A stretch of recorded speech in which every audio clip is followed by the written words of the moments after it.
Selamat pagi, saudara-saudara sekalian. Good morning, brothers and sisters. Kita melanjutkan pembahasan dari Exodus kitab Keluaran, kita di pasal 14. We're going to continue the contemplation from the Exodus chapter 14. Em, di brosur kita tulis 1-31 ya. Sebetulnya ini adalah khotbah introduksi. In the poster, we wrote 1 till 31, but this is actually an introductory sermon. So, next week kita akan melanjutkan lebih detail ya, dengan perspektif yang lebih detail. So next week we will continue with a more detailed perspective. Saya pikir untuk hari ini kita membaca verse 1 to 9 aja should suffice. Yeah, but today we will focus on verse 1 till 9. Let me read in English. Exodus chapter 14, verse 1 to 9. Then the Lord said to Moses, "Tell the people of Israel to turn back and come in front of Pi-hahiroth, between Migdol and the sea, in front of Baal-zephon. You shall encamp facing it by the sea. For Pharaoh will say of the people of Israel, they are wandering the land, the wilderness has shut them in. And I will harden Pharaoh's heart, and he will pursue them, and I will get glory over Pharaoh and all his hosts, and the Egyptians shall know that I am the Lord." And they did so. When the king of Egypt was told that the people had fled, the mind of Pharaoh and his servants was changed toward the people, and they said, What is this we have done, that we have let Israel go from serving us?" So he made ready his chariot and took his army with him, and took 600 chosen chariots and all the other chariots of Egypt with officers over all of them. And the Lord hardened the heart of Pharaoh, king of Egypt, and he pursued the people of Israel while the people of Israel were going out defiantly. The Egyptian pursued them, all Pharaoh's horses and chariots, and his horsemen and his army, and overtook them and come at the sea by Pi-hahiroth in front of Baal-zephon. But let me just continue, maybe just one more verse. Verse 10. When Pharaoh drew near, the people of Israel lifted up their eyes, and behold, the Egyptians were marching after them, and they feared greatly. And the people of Israel cried out to the Lord. The people of Israel cried out to the Lord. Kita berdoa terlebih dahulu. Let us pray. Tuhan berkati untuk perenungan pada minggu ini, hari Minggu ini. God, kindly bless the contemplation in this Sunday. Tuhan yang bekerja, Roh-Mu yang kudus, May your Holy Spirit work within us dan memberkati setiap dari kami, baik hamba-Mu yang menafsirkan, yang menerjemahkan, kami semua yang bless merenungkan bersama-sama. and bless everyone, us in here, to the one that gives the sermon, to the one that translates, to the one that also listened. Kami menyerahkan waktu di depan ini di dalam berkat anugerah Tuhan. And we give the time in your blessing, God. Di dalam nama Tuhan Yesus Kristus kami berdoa. In the name of Jesus Christ we pray. Amin. Ya, kita baru membaca 1-9 di dalam bagian ini. So now we have read from verse 1 till 9. Seharusnya ini satu kesatuan gitu ya. Ini cerita Red Sea crossing. And it's supposed to be one holistic story, crossing the Red Sea. Yang menarik saya dari cerita ini ya, again seharusnya sudah baca sampai 31, tapi kita bisa melihat ada hal yang menarik di sini. And what we can really understand from the story if we read until the end of verse 31. Dan juga pasal sebelumnya. And also the previous chapter. Ada combination ya, ada penggabungan di sini ya. Ini kan ceritanya perhaps rather taken for granted untuk kita, tapi ini bukan sampai yang taken for granted. Tapi ada kombinasi antara cerita Passover and Red Sea crossing gitu. There is actually a combination between the Passover story and the crossing the Red Sea story. Ya, that we sometimes take it for granted. Ya, dua hal ini ini kan memang gambarannya di dalam cerita buku Exodus kan sekuensial gitu, dan ini ya menggambarkan dua fase sebetulnya gitu. And these two stories actually are sequential and describing two phases. Kenapa ini penting, Sam? Why is it important? Karena pembebasan dari bondage itu, Egyptian bondage ini di dalam konteks ini itu pada akhirnya itu bisa di-confess ya, bisa disaksikan, di-witness, di-confess gitu. Yaitu setelah kebebasan dari ya dari Pharaoh ini ya yang di sini masih nggak terima gitu. Itu menjadi satu realitas. Because the freedom from the bondage from Egyptian that we see, and in the end we can see that Pharaoh still not accepting it, is actually a reality. Ya, reality yang akhirnya terus kemudian diakui ya, disaksikan gitu. And a reality that we can witness. Ya, witness and confess ya, so ya, witness and confess. And witness and confess. Ya, mungkin again sounds untuk kita like ya sederhana gitu ya, borderline klise kayaknya kalimatnya gitu. And for us it's a little bit cliche. Tapi tidak, so ya, karena bagaimana kita bisa bersaksi ya, bagaimana kita bisa mengakui kalau itu enggak masih bukan realita di dalam kehidupan kita. Gitu. Because how can we witness and confess if it's not a reality in our life? Sekali lagi ya, saya ini again as usual kita ini ya, lakukan kritik diri, autokritik gitu. And once again we can do self-reflect or self-critic. Kenapa sih kesaksian orang Kristen itu ya nggak selalu powerful gitu, nggak selalu sih powerful. Saya nggak mau pakai istilah efektif, tapi powerful. Karena powerful nggak tentu langsung ada result yang terlihat, tapi still powerful. Gitu. But why the confession of Christians is not always powerful? Saya pakai istilah powerful sudah melihat di dalam ini ya kesaksian Stefanus itu powerful saya. Tapi kalau sudah pakai istilah efektif nggak cocok karena di situ nggak ada yang bertobat gitu kan ya. So somehow kayak nggak efektif. Yet still powerful sebetulnya. I use the term of powerful because if we see the example of Stephanus, it is actually a powerful one. But then this one, we don't see like there's someone that is repent and go back. So at least directly. Though Alkitab memang mencatat Paulus itu ada di situ ya, dia menyaksikan. Saya percaya itu catatan itu Saulus ya, bukan Paulus, namanya baru Saulus waktu itu. Itu bukan percuma gitu, maksudnya dia menyaksikan itu bukan percuma. I believe that Saulus at that moment witnessed it and confessed it in the Bible. There is a meant for it. Yeah, so again, kita bukan bicara tentang efektivitas di sini ya, tapi bicara tentang powerful. Again, we are not talking about effectivity, but most about the powerfulness. Ya, so waktu kita bicara tentang powerfulness, power, ini ya, kesaksian, sekali lagi ya, saya pertanyaan paling dasar itu betul nggak sih liberation ini betul-betul terjadi dalam kehidupan kita kan di situ ya, saya pertanyaannya. So the biggest question or the basic question is liberation really happen in our life? Is it a reality in our lives itu? Apakah itu betul-betul merupakan satu realitas dalam kehidupan kita? Is it really a reality in our life? Yang lain sih, kalau kita lihat dari perspektif teologis, if we're looking at the other theological perspective, nah sudah bisa melihat juga bahwa melalui kombinasi ini ya, cerita ini gitu, ini ketidakterpisahan ya antara redemption dan creation itu terlihat dengan jelas. And if we're combining the two stories, we can actually see that it's a parable between redemption and Creation. and creation. Ya, so biasanya saya ini kecenderungannya adalah kita mungkin ya kadang sebagian di kalangan Injili gitu ya banyak bicara tentang let's say redemption ya, tapi kurang cukup membicarakan tentang theology of creation. And in the tendency in reform, we mostly talk about saya bilang the redemption. Di kalangan Injili saya tadi bilang, bukan reform loh. Di kalangan Injili ya, itu bisa kadang-kadang ya, nggak selalu. Saya nggak mau judgmental juga ya, nggak semuanya seperti itu. Di kalangan Injili kadang ada penekanan redemption, tapi terus kemudian merupakan theology of creation.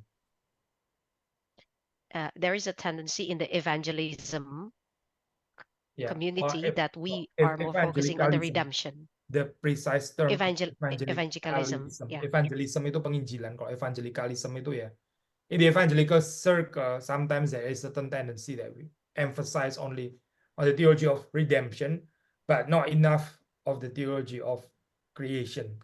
Nah, tapi sebenarnya kalau kita melihat di dalam Alkitab itu dua-duanya. But if we're looking at the Bible, there are actually two of them. Di sisi yang lain tentu ada mungkin kecenderungan teologi yang lebih banyak menekankan tentang theology of creation, tapi nggak pernah bicara theology of redemption.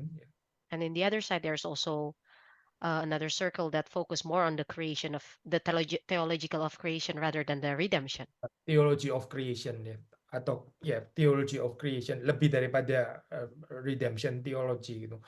So apa sih ini maksudnya di dalam cerita ini, dalam hal apa ini redemption and creation itu betul-betul di kept together, let's say gitu. And in what aspect actually these two theological are being kept together. Saudara, kita jelaskan ya, waktu saya harap saudara masih ingat ya, waktu kita membahas ini apa tulah itu kan sangat banyak berurusan dengan theology of creation kan.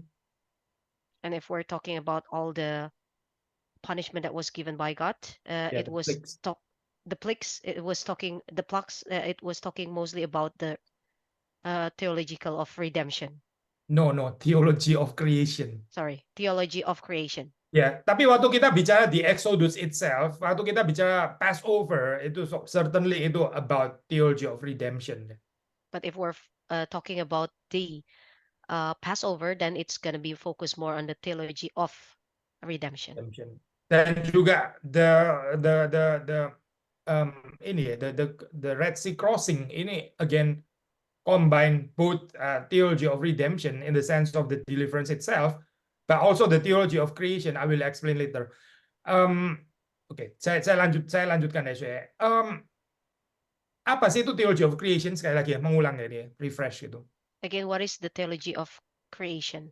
Ini peperangan antara Yahweh, the true God, ya, berperang melawan chaotic forces atau chaotic power kan ya. War between the true God and the chaotic power. Saya mengingatkan apa yang kita sudah baca gitu ya, itu apa di cerita Exodus gitu, waktu cerita tentang tulah-tulah gitu ya, yang bisa dilakukan Mesir itu ya hanya menabur chaotic power gitu. And it's just a reminder that we've been discussing in the Exodus that what has the Egyptian has done is basically just getting the chaotic power. Ya, mereka cuma bisa menabur, menyebar chaotic power, tapi mereka nggak bisa menghadirkan kreatif atau rekreatif power, ya nggak ada itu. Egyptian can only spread the chaotic power, but nothing about creation. Nah, di situ Yahweh menyatakan dirinya ya, bahwa ya pertama dia sudah melihat di situ ini dibalikin lagi ke Egypt, sebagaimana Egypt suka menabur chaotic power, akhirnya melalui tulah itu mereka sendiri terkena chaotic power gitu kan ya. And at moment, God has shown himself, and then through the plagues, they are actually getting the chaotic power by themselves. Tetapi ada pemeliharaan, ada kreatif power, ada ya rekreatif power bagi umat Tuhan. But there is a recreative power for the people of God. Nah, contoh sederhana ini pengulangan ya, saya, di mana di Egypt itu gelap, darkness ya. So itu kan sebelum penciptaan berarti gitu kan ya. Tapi di tanah Goshen di mana umat Tuhan itu berada, ada terang gitu. So ini kan jelas ya kontrasnya. Chaotic power, darkness, and light itu creative power. For instance, in the Egyptian, during the plague, there was darkness, and then in Goshen, where people of God were reside, there is a light, and there is a very clear contrast between both. Nah, di dalam hal apa so ini apa Red Sea crossing ini menggambarkan theology of creation? And in what substance the story of crossing of the Red Sea is actually expressing the theology of creation. Sudah kita tahu di dalam perjanjian lama ya, di dalam perjanjian lama bukan cuma di dalam kitab Exodus itu the sea itu ya, itu melambangkan ya chaotic power. And we know that in Old Testament, not only Exodus, sea is actually describing a chaotic power. Makanya kalau sudah baca di dalam perjanjian lama itu ada ayat-ayat God rebuke the water gitu ya. Mungkin kita tanya ngapain sih God rebuke the water gitu? Apa salahnya air dan sebagainya? Kita nggak mengerti ini ya, saya pemahaman pada saat itu gitu. And that's why in the Old Testament we often see that there is a verse stating that God rebuked the water, and we don't quite understand what does it mean. Tapi maksudnya adalah karena Tuhan itu sedang berperang melawan ya chaotic power yang dilambangkan oleh the sea itu tadi. And it's actually God is in war with the chaotic power that was described by the sea itself. Saudara melihat di sini ya, Israel itu terjepit gitu ya, dia nggak bisa menyeberang karena ada chaotic power di depan gitu dan terpojok. And we can see that the Israelites cannot cross the sea because there is a chaotic power here. Ya, lalu siapa yang bisa mengalahkan chaotic power ini? And who can beat the chaotic power? Saudara perhatikan ya, bukan orang Israel sendiri gitu, tapi Tuhan melalui Musa ya, akhirnya itu overcome ya ini chaotic power ini decisively ya. And it's actually God through Moses that managed to defeat the chaotic power. Nah, sudah melihat itu kalau di dalam cerita ini ya, sebetulnya gambaran tentang chaotic power itu ya pertama itu tentang laut itu sendiri atau yang harus diseberangi ya. And if we're see from this story, we know that there's chaotic power is the sea itself that needs to be crossed. Tapi juga seperti sudah baca tadi, ya Mesir yang kembali ya di dalam pimpinan Firaun gitu ya, seperti kayak nggak terima gitu. Tadinya sudah ditenangkan gitu, sudah ditenangkan, sudah rela untuk mau menyerahkan bangsa Israel. Oke, kamu boleh liberated gitu. Tapi ini ya chaotic power-nya nggak terima, dia menyerang lagi, gitu. Maksudnya mau mengambil lagi, mau overtake lagi gitu. And the second thing, it's actually Pharaoh or the Egyptian that is not willingly to give up on Israelites. Sudah And they membaca want to ya. overtake. Ya, sudah membaca di sini ya, ini juga ya another chaotic power. Jadi di depan ada chaotic power, di belakang juga Firaun dan tentaranya yang juga adalah ya representing chaotic power juga mengejar itu. So if you can see the perspective of Israelites, in the front there is a chaotic power of the sea, and at the back there's also Egyptian. Lalu bagaimana saya respons Israel? And what is the response of the Israelites? Ya, memang di sini penggambaran tadi saya berhenti hanya di dalam ayat 10 ya, tapi kalau sudah teruskan itu sudah melihat ini apa gambarannya itu ambigus ya, antara ya ada positifnya tapi juga banyak negatifnya. I stopped reading on the verse 10, but if you see just now, there's actually an ambiguous response from what Israelites has been doing. There's positive and also the other side. Ya, mungkin minggu depan kita akan lebih banyak lagi membahas negatifnya, tapi hari ini saya mau bahas tentang positifnya saja ya. Next week we can deepen the contemplation on the negative side, but today let's focus on the positive side. Sekali lagi, tadi saya mengatakan orang Israel ini terancam ya, di depan ada chaotic power, di belakang juga ada chaotic power. Again, Israelites are being threatened by two chaotic powers, and from the sea, at the back is the Egyptian. Lalu apa yang menjadi respons mereka? What are their response? Ayat 10 mengatakan the people of Israel cried out to the Lord. And in the verse 10 we see that the people of Israel cried out to the Lord. Ya, mereka berseru kepada Tuhan. Ini ya, saya ini minggu ini minggu Rogate ya, saya ini menurut kalender gereja ini minggu Rogate. Rogate itu pray ya. Cry out to the Lord. They cried out to the Lord, and this is suitable to this week, which is a Rogate week or a praying week. Ya, so Tuhan kadang ini ya, saya mengizinkan kita di dalam keadaan terjepit ya. Bukan karena Tuhan senang menjepit kita, bukan. And the Lord himself is letting us to be in this situation, Israelites in that situation. It's not that because he's happy about it. Yeah, sometimes God permits this situation, not always, but sometimes itu. Tapi tujuannya adalah ya supaya kita belajar berseru kepada Tuhan. And the objective of it is so that we can cry out to the Lord. Kita nggak mau glorifying chaotic power lah, saya. Siapa yang mau glorifying chaotic power untuk apa juga ya? And here we are not glorifying chaotic power. Tapi Tuhan memakai ini sebagai sarana supaya kita itu bisa berdoa, supaya kita bisa berdoa. But God using this as a medium so that we can cry out and pray to Him. Seringkali di dalam kehidupan kita ya, kita itu jadi nggak berdoa waktu hidup itu nggak ada keterhimpitan itu. Sayang sekali ya sebetulnya itu. And oftentimes when our lives are just fine, we are not praying to Him. Kita di persekutuan doa Jumat lalu ya, kalau saudara mengikuti, kita ada bahas tentang ini ya, grace yang dikontraskan dengan dua lies atau dua dusta ya. And then in the previous praying community that we had last Friday, we're discussing about grace that was based on two lies, opposed with the two lies. Ya, yang satu adalah the lie of, ini dari Paul David Tripp by the way ya. Yang satu adalah the lie of autonomy atau autonomous freedom, and the second is the lie of self-sufficiency. So, ini ya, Syekh, waktu kita bicara tentang self-sufficiency ya ini ya, Syekh, yang seringkali terjadi permasalahan dalam kehidupan kita. And this is actually what happened, a problem that might happen when we have self-sufficiency in our life. Kenapa ya waktu keadaan lancar, waktu kita nggak terhimpit, kita cenderung nggak berdoa gitu. Why in a very smooth life we have the tendency of not praying? Ya karena kita sebetulnya mulai percaya myth atau lie of self-sufficiency itu gitu. Because we start to believe the myth or lie of the self-sufficiency. Lalu waktu kita mulai di dalam keadaan terhimpit, terjepit, baru kita sadar bahwa kita itu nggak self-sufficient gitu ya. And when we are threatened, we're in a bad situation, then we are realizing that we are not self-sufficient. So, lebih baik mana sih kita di dalam keadaan terjepit atau di dalam keadaan yang nggak terjepit? Mungkin kita langsung ya pasti lebih keadaan nggak terjepit dong. Siapa yang mau terjepit gitu ya? So which one is the better situation? And of course, it is the not in the threatened or bad situation, I believed.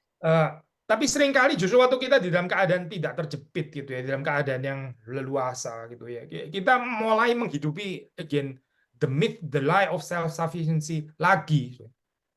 But when we are in the good situation, smooth situation, or comfort zone, we are start to believe in the myth of the self-sufficiency again. Makanya saya ini sekali lagi ya, Tuhan sometimes ya, again nggak selalu, tapi dia sometimes mengizinkan, permits us to experience ini ya, keterhimpitan, keterjepitan nih, supaya kita belajar berdoa, supaya kita belajar cry out to the Lord. And that's why our Lord, our God, sometimes permits us in the bad situation because He wants us to pray. Lalu mungkin pertanyaannya begini, bagaimana kalau jadi kita hidup nggak boleh lancar dong, karena nanti lancar jadi self sufficiency lagi gitu. Then the question is it okay of being okay in every situation? Then we might go back to the self-sufficiency myth. Kalau sudah membaca di dalam Alkitab ya, itu juga nggak harus terjadi demikian, nggak harus ya, nggak harus gitu. And if you read in the Bible, it shouldn't be that way. Karena Alkitab juga memberikan kepada kita kemungkinan waktu kita dalam keadaan, let's say, nggak terhimpit ya, dalam keadaan lancar itu, kita boleh memuji Tuhan. Seperti kayak cerita Exodus belum sih ya, tapi nanti berikutnya ada nyanyian pujian Maria, Miriam ya itu apa ya. So praising God harusnya gitu. And actually in the Bible, it was taught that if we are in a very good situation, it is actually our time to glorify and worship God. Ya, praising God ya. Praising God. So, tentu kita juga mau belajar praising God, glorifying and worshiping God juga in the midst of affliction. Itu juga kita tetap dipanggil untuk ya glorifying God juga memang gitu. But my point is that ini waktu di dalam keadaan lancar ya, waktu kita dalam keadaan lancar, saudara bukan diam-diam, tapi kita bisa bersyukur kepada Tuhan. We should give thanks ya. My point is when we are in a good situation that we are just not sitting there and enjoying it, but instead of also praising God. So, sekali lagi ya, tadi kita bicara tentang redemption, creation yang di kept together gitu di dalam cerita Red Sea Crossing. Again, I said just now it's about the two, redemption and creation, that was kept between the story of crossing the Red Sea. Creation-nya jelas karena itu chaotic power ya, ini chaotic power di depan dan di belakang. The creation part is clear because there are two chaotic powers at the front and at the back. Lalu Tuhan itu membelah ya Laut Merah itu kan, itu berarti God's creative power again itu against the chaotic power ya. And then God opened the Red Sea. It means He recreate against the chaotic power. Bersamaan dengan itu Tuhan juga sedang membebaskan atau menebus umatnya. And at the same time, God is also freed Israelites. Di dalam pembacaan Kristen, di dalam pembacaan dari Terang Perjanjian Baru, tentu kita bisa mengaitkan ini, cerita ini tidak lain tidak bukan dengan the cross and the resurrection. And when we read the New Testament, we can connect this story with cross and resurrection. Di dalam tradisi ya, itu sudah menjadi satu apa ya ini pembacaan yang ini apa dari Old Testament itu untuk Easter Day ya saya untuk hari Paskah itu juga bisa membaca Exodus pasal 15 ya. Nah, kita masih di 14 ya, tapi Exodus 15 itu seringkali dipakai juga untuk menjadi satu apa ya Old Testament reading gitu. Old Testament reading waktu di dalam liturgi Paskah ya. In the tradition, actually Exodus 15 is the next chapter is often be used in the Easter reading. Kenapa sih kita boleh mengaitkan ini ya apa Red Sea Crossing ini dengan kematian dan kebangkitan Kristus? And why we can connect crossing the Red Sea story with cross and the resurrections of Jesus. Karena kita melihat di situ sama sih, itu death itu apa sih ya? Death itu kan ya adalah itu konsekuensi daripada manusia yang jatuh ke dalam dosa ya, the bondage of sin yang berakhir pada death itu adalah the climax of the chaotic power ya, sampai menghancurkan kehidupan. And actually, if we're seeing here, that is the climax or the after effect from the chaotic power. That itself is the chaotic power, but that's the effect of fall into sin, human fall into sin. Dan itu dialami oleh Yesus Kristus ya. Dan dia mengalahkan that chaotic power itu. And it is actually also experienced by Jesus Christ, and he defeat that chaotic power. Nah, resurrection ya ini saya ini creative power nih kan, recreatio ini recreation ya ini kebangkitan ya gitu. And resurrection is the creation. Nah, sehingga waktu kita membaca cerita ini ya saya itu kemenangannya ya saya pengharapannya itu bicara di dalam dimensi yang sifatnya itu kosmik saya bukan lokal gitu. And when we read this story, the winning the hope, this is actually in a cosmic effect and not only in the local effect. Ya, kadang ya saya kesulitan kita sebagai orang Kristen ya. Kita itu kurang memahami cosmic dimension atau cosmic aspek ini ya. And sometimes as a Christian, we are lack in understanding this cosmic dimension. Ya, kita seringkali bergumul, meskipun saya percaya juga ada tempatnya ya. Tapi bergumul dengan individual problem kita. Lalu kalaupun kita bicara tentang pengharapan di dalam Kristus, pengharapan kebangkitannya, itu ya merely apa ini reduktif urusan persoalan kita yang terus kemudian nanti ada jalan keluarnya gitu ya. And we often, as a Christian as well, only focusing on our struggle in our personal problems and not in a bigger dimension. Ya, masa kebangkitan Kristus itu ini sesuai Pak penghayatannya adalah saya dapat kerjaan yang lebih baik gitu ya. Agak ini enggak sih saya apa kok kayak sempit sekali gitu ya kebangkitan Kristus saya dapat pekerjaan lebih baik gitu atau gimana ya? And then the way we understanding the resurrection of the Christ is also just equalized to me getting a new job, for instance. Ya mungkin nggak seprimitif itu gitu ya, saya mungkin nggak berani juga sih mengaitkan itu. Tapi poinnya adalah waktu kita bicara tentang pengharapan orang Kristen deh, itu kan pusatnya kan ada di dalam pengharapan kebangkitan Kristus itu. Tapi terus kemudian ilustrasi apa aplikasi ini adalah penyelesaian problema pergumulan kehidupan kita gitu. Ya agak lokal nggak sih, saya terlalu lokal nggak sih ini itu? And then actually, as a Christian, our hope of the resurrections of the Christ is not merely to solve our own problem or our own goodness. And it seems like it's just too local if we're focusing on that. Saudara perhatikan ya, ini cerita memang ya cerita Exodus ya sudah bisa melihat, tapi ini juga lokal kan ceritanya ini kan Egypt gitu. Ini kan ya betul saya ini memang ceritanya itu di dalam konteks lokal betul. Tapi ya even kebangkitan Kristus pun juga sebetulnya terjadinya di lokal juga kan ya, saya di lokal di Israel gitu. Tapi dimensinya itu nggak pernah menjadi dimensi lokal, saya itu selalu dimensi kosmik. Indeed, this story, the Red Sea, it is local, only happened in Egypt.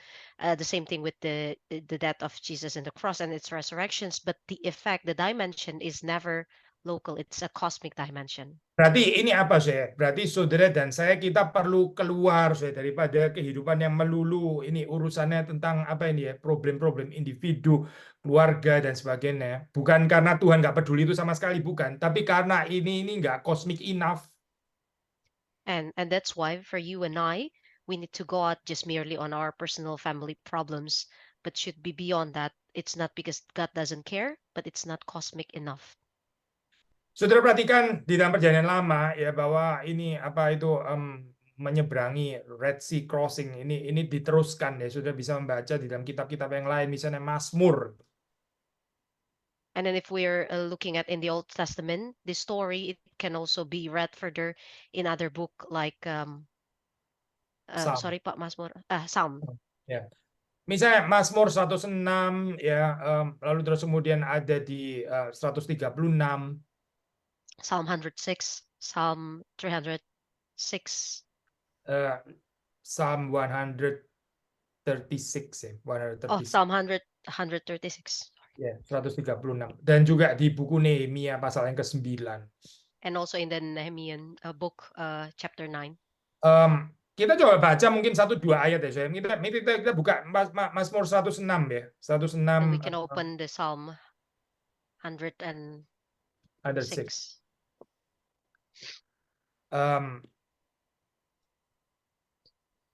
Saya baca ayat 7 ya. And I will read the first 7. Psalm Our 106. Our fathers, when they were in Egypt, did not consider your wondrous works. They did not remember the abundance of your steadfast laws, but rebelled by the sea at the Red Sea. So, ini ya yang saya nggak mau ini saya Pak bahas lagi ini another khotbah ya kalau kita bahas 106 gitu. Tapi saya mau coba apa sih yang mau kita katakan di sini gitu. And here there's something I would like to focus about, not the whole sermon, of course. Yaitu ini loh saya ini penyeberangan Red Sea ini ya, the Red Sea Crossing ini dihayati terus ya secara liturgikal ya oleh umat Israel gitu. And this crossing the Red Sea is always being kept to talk about even after the event itself in other theological thing. Iya, saudara nangkep berarti ini bukan lokal kan ya? Kalau lokal ya sudah itu dulu. Well, ini di sini pakai were ya memang. Our fathers when they were. Mereka jelas ini memang in the past, tapi nggak merely the past juga gitu. And they are aware this happened in the past. It's a history, but they still talk about it. Has a more than just a local dimension. Ya, jadi saudara melihat ini adalah satu cerita kisah ya yang bukan saja historis, tapi terus kemudian ya ini ya saya hidup di dalam kehidupan membentuk identitas umat Tuhan bangsa Israel. So this story of the crossing the Red Sea is not only historical but also lived in the story of the people, in the life of the people. Yeah. They live out the story ya, the narrative ini. Bahkan mereka, kalau sudah baca ini dalam ayat 7 ini saja, mereka itu bisa belajar dari kesalahan of their fathers itu kan. Mereka di sini kata they did not remember the abundance of your steadfast laws. Bahkan waktu mereka melihat ke belakang, mereka langsung refleksi ya. Kita jangan seperti our forefathers. Mereka itu nggak mengingat abundance of God's steadfast love. Berarti ini ada korektif ya saya di sini gitu. And even in here, we can read in the first 7 that they actually learn from the mistakes of their fathers before. Ya, so saudara melihat dan masih banyak contohnya. Saudara kalau search apa itu di Bible ini misalnya bahasa Inggris ya, Red Sea ya, saudara akan ketemu bukan cuma ayat ini for sure di perjanjian lama gitu. And there are so many other verses, and not only this one. If you search Red Sea in the Bible. Poin yang kita mau katakan adalah crossing the Red Sea, Red Sea crossing ini adalah satu story yang bukan lokal, tapi ini cerita kosmik. My point is that crossing the Red Sea is not only a local story, but it's a cosmic, has a cosmic effect. Terakhir ya terakhir. And lastly, kita melihat gen tipikal ya ini ada penjungkir balikan, ada reversal motive. And we see there is a reversal motive. Saudara membaca di dalam kehidupan orang Mesir ya bersama dengan Firaun mereka. If we read the life of Egyptian with their Pharaoh. Saya kutip ini ya. Saya kutip Fredheim di sini. And I took the commentary from Fredheim. The Egyptians are portrayed as moving from frenzied activity to the profound stillness of death on the seashore. So, orang Mesir itu tadinya digambarkan with their chaotic power-nya gitu ya, itu frenzied activity. Satu aktivitas yang terus apa ya, ini bukan against aktivitas saya bukan gitu. Tapi ya aktivitas yang restless yang nggak berhenti-berhenti gitu ya, coy. Sampai akhirnya terus kemudian mereka akhirnya mesti dibawa kepada stillness of death. Ya. Jadi from frenzied activity to stillness of death. Mereka akhirnya ya termakan oleh chaotic power itu sendiri, ditenggelamkan kan ceritanya. So Egyptian was actually described as a people that was not that cannot sit still, and then eventually they were eaten by the death of their own chaotic power. Ya, perhatikan di sini ya dari kehidupan yang restless gitu ya, yang ini tipikal kehidupan of oppression, termasuk yang di oppressor juga gitu ya, selalu restless gini. Akhirnya dibawa kepada stillness of death. And then we can Boleh see that terjemahin. the typical life of a restless, and eventually it was bring to the stillness of the death. Sebaliknya ya, saya, umat Tuhan, orang Israel, In the contrary, the people of God, the Israelites, mereka ini, I quote again from Fred Heim, the Israelites move from fear and doubt to stillness to faith and worship. So, perhatikan pembalikannya ya. Tadi kalau orang Mesir itu frenzied activity, restless activity to profound stillness of death. And yet on the other side, I mean on the contrary, the Israelite move from fear and doubt, ya, seperti kayak ini yang restless gitu kan, fear and doubt ya, khawatir, anxiety, fear and doubt. But then they move to stillness, to faith and worship. That's why kita juga call the Sunday ini adalah is a resting day ya, karena ini stillness to faith and worship. and that's why we also that's why this Sunday we also call this as Resting. call of resting day. Ya, ini kan Sabat, is a resting day ya, a stillness to faith and worship. Stillness of to faith and worship. Tapi saya nggak mau saudara memahami ini secara keliru ya. Maksudnya saya nggak mau saudara memahami itu secara dualisme. Maksudnya gini saya, iya saya perlu ini. Kalau Senin sampai Jumat saya sudah forensic activity gitu ya. Karena saya ini ditekan dan menekan gitu ya, in the life of oppression gitu. So Senin sampai Jumat itu forensic activity gitu ya. Tapi jangan khawatir, nanti Sabtu Minggu saya mulai berubah jadi stillness to faith and worship. Itu kan skizofrenik saya kayak gini. And I don't want you to understand it as the dual life, like from Monday to Friday, you live like the Egyptian restlessness of oppression, and then in the Saturday, Sunday, then you live with the Israelites Stillness to faith and worship. stillness to faith and worship. Saudara bukan dipanggil untuk Senin sampai Jumat jadi Fir'aun, terus kemudian Sabtu Minggu sudah jadi Musa gitu ya. Kan bukan itu ya, ceritanya bukan ke sana gitu. You are not being called like on the weekdays becoming a Pharaoh, and then in the weekend you're becoming the Moses. It's not the narrative. Tapi panggilan kita ya, despite kita live in the fallen world, yang bisa menyebabkan kita itu ada anxiety, fear, doubt gitu ya. Karena kita berurusan dengan oppression indeed gitu. But our calling, we know that we are living in a world that is full of oppression. Jadi kita bisa ada fear, doubt, anxiety. And we can feel the fear, doubt, anxiety, which is normal. Nah, Tuhan itu mau membebaskan kita ya. Tuhan itu mau liberate us sehingga kita itu bisa masuk kepada stillness to faith and worship. Termasuk juga jadi hari-hari biasa itu saya. And actually that's where God works. God wants to liberate us from that to the stillness of faith and worship. Yeah, so our whole story, our Christian life itu ya, itu should move dari realistic experience of fear and doubt, anxiety dan sebagainya ya. Again, kepada transform to stillness to faith and worship. Pinjam istilahnya Fred Heim ini ya.